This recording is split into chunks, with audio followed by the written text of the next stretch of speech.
Hello, কেমন আছো সবাই? তো তোমাদের ভালোবাসা, তোমাদের আশীর্বাদে আমি প্রিয়াঙ্কা আছি অনেক ভালো।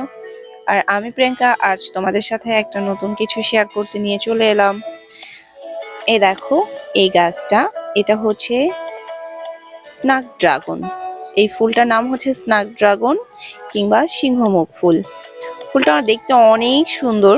এটা আসলে আমি আমার বারান্দায় একটা টবে করে ঝুলিয়ে লাগিয়েছিলাম। তো অনেক ফুল ফুটেছে এবং অনেক কলিও আছে, এজন্য ভাবলাম যে তোমাদের সাথে একটু শেয়ার করি, তোমাদেরকে একটু দেখাই। তো ফুলটা আমার কাছে অনেক ভালো লাগে। জানি না তোমাদের কেমন লাগে, হয়তো এর কোনো আঞ্চলিক নামও থাকতে পারে, বাট আমি জানি না। আমি যতটুকু জানি গুগল সার্চ করে, যে এটার নাম হচ্ছে স্ন্যাপড্রাগন এবং হচ্ছে সিংহমুখ ফুল। যদি তোমাদের ভালো লাগে তো লাইক কমেন্ট শেয়ার করো এবং পাশে থেকো। আর অনেক দিন পর আবার ফিরে এলাম তোমাদের মাঝে। তো আগে যেভাবে সাপোর্ট করেছিলে সেভাবেই সাপোর্ট করো, পাশে থেকো, ভালো থেকো, সুস্থ থেকো। আবারও টাটা, বাই বাই। অনেক সুস্থ থেকো, অনেক ভালো থেকো সবাই।